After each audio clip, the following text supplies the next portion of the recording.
Mas o que mais me chamou a atenção, e talvez o ponto mais importante da sessão de hoje, Isabel, tenha sido no pós-voto do Marco Aurélio Mello, que fechou ali por 9-1 a votação, né, mantendo a decisão do ministro Luiz Fux, mas foi a repercussão de todo esse julgamento que eles discutiram no pós, né? Foi uma discussão que rolou antes do encerramento da sessão.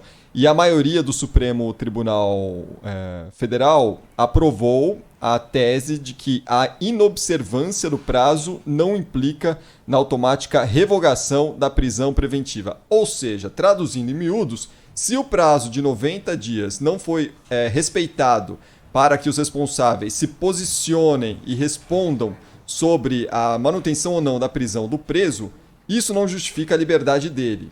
Cabe aí uma manifestação, então, da justiça para que isso seja cobrado ou apresentado. Mas isso não implicará mais em uma atitude como tomou a defesa do traficante, que apresentou habeas corpus ao Supremo Tribunal Federal e o ministro do Supremo autorizou com base no fim desse prazo que não foi respeitado. Aí é uma decisão final tomada pela maioria dos ministros. Que é o que fica pra frente, né, Cris? Exatamente, é o que fica importa pra frente. Agora pegar o André do Rap vai ser o leite já foi derramado. Ontem eu até brincava aqui que vai ser difícil esse leite voltar pro pote. Os ouvintes até comentaram essa expressão. Dificílimo, né? Mas agora a gente tem que pensar pra frente. E aí, o que vai acontecer, né? Se demorou até para se ter uma decisão desse tipo. Vale lembrar que o contexto, para quem não estava acompanhando essa história desde o início, o ministro Marco Aurélio se baseou em um ponto da nova lei anticrime que previa a renovação de prisões preventivas ali num período de 90 dias. E aí, com base nessa tese, para ficar muito mastigadinho aqui para você, nosso ouvinte, isso não vai ser automático. O que tem de mais importante é isso. O juiz vai ter que fazer essa provocação de pedir essa renovação. Então, deixa de ser automático, como aconteceu. E aí, o ministro Marco Aurélio Mello, interpretando com base na lei anticrime do pacote anticrime, que foi apresentado já no governo Bolsonaro, ele tomou essa decisão se baseando nisso. Então, o que muda daqui para frente é isso. Não vai ser automático. O juiz que é competente sobre o caso, ele deve fazer essa reavaliação, né, sobre a ampliação ou não desse pedido de prazo das prisões preventivas. As prisões preventivas também não podem durar para sempre, né, Cris? Isso demonstra ali uma necessidade de se ter um acompanhamento desse tipo.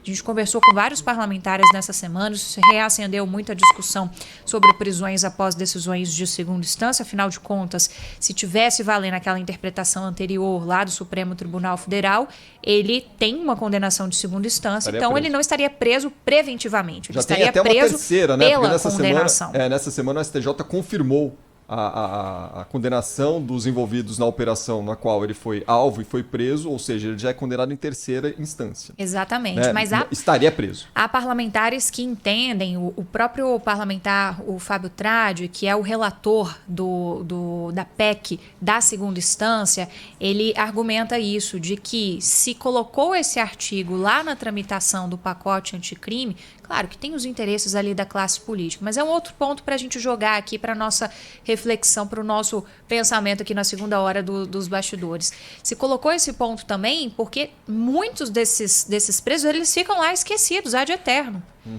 E ninguém pensa em renovar ou não renovar, ninguém pensa em mudar esse pedido de prisão que é preventiva, é uma prisão de precaução, digamos assim, né?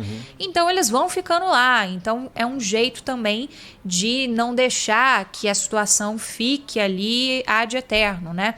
É uma outra avaliação que é feita em relação a esse caso. E aí, a Larissa falou do voto do ministro Marco Aurélio, era o voto que se tinha mais expectativa, né? Porque houve toda uma cadeia de reação desde a sexta-feira. O ministro Luiz Fux foi um dos ministros mais reativos.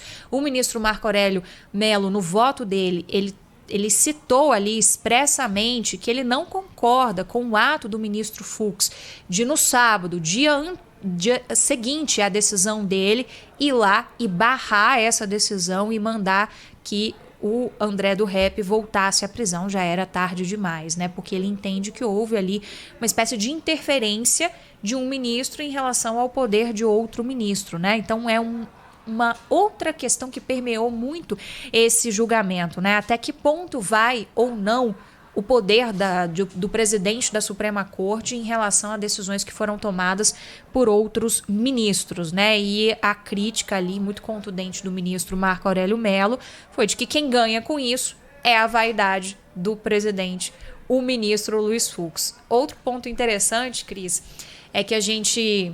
nessa semana tem um Supremo Tribunal Federal formado por 10 ministros, né? Ainda não tivemos a sabatina do indicado pelo presidente Jair Bolsonaro, então o time da corte está incompleto.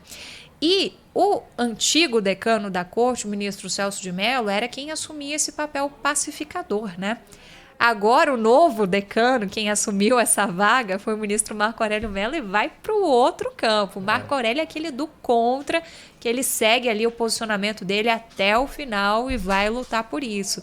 Mas o ministro saiu ali com a imagem muito afetada depois dessa decisão da última sexta-feira, com certeza. Ele usou palavras aqui para se referir ao ministro Luiz Fux: autoritário, vaidade, e o ministro Luiz Fux ali, logo após o voto do ministro Marco Aurélio, justamente pediu para que o ministro pontuasse ali a relação que existe entre os dois e não deixasse, traduzido em miúdos, descambar a história, porque senão ia descambar mesmo, ia ficar feia, porque o clima estava muito tenso durante o voto do ministro Marco Aurélio.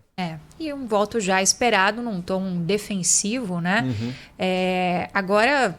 fica a reflexão, né? O ministro Marco Aurélio, ele tem uma penca ali de decisões, é um dos ministros que mais colecionam polêmicas no Supremo Tribunal Federal em relação a decisões do tipo, porque ele tem essa faminha mesmo de ser o ministro do contra, né? E o Supremo Tribunal Federal, uma reflexão que fica para a gente fazer, como é um órgão que não consegue funcionar enquanto coletivo, enquanto conjunto, né? Aquela tese das 11 ilhas. São 11 ilhas, cada ministro ali com a sua cachola funcionando de um jeito, sem se ter ali um pensamento muito coletivo, mudando jurisprudências, como é o caso das prisões após determinações de segunda instância, pouquíssimo intervalo de tempo, né? Conforme a necessidade. Ali, né? E aí, do outro lado, é uma discussão que o Congresso também tem que encabeçar, tem que levar para frente, que é a discussão da segunda instância. Se há apelo da sociedade para que se tenha a autorização para prisão após decisão de segunda instância, isso tem que passar pelo Congresso Nacional. E a gente está o ano inteiro, aliás, a gente está há anos falando disso, e não se vai com essa PEC para frente, né? Tem um grupinho ou outro ali de deputados, de senadores que tentam encabeçar isso, mas a gente sabe que isso esbarra em interesses próprios dos parlamentares e isso não vai para frente.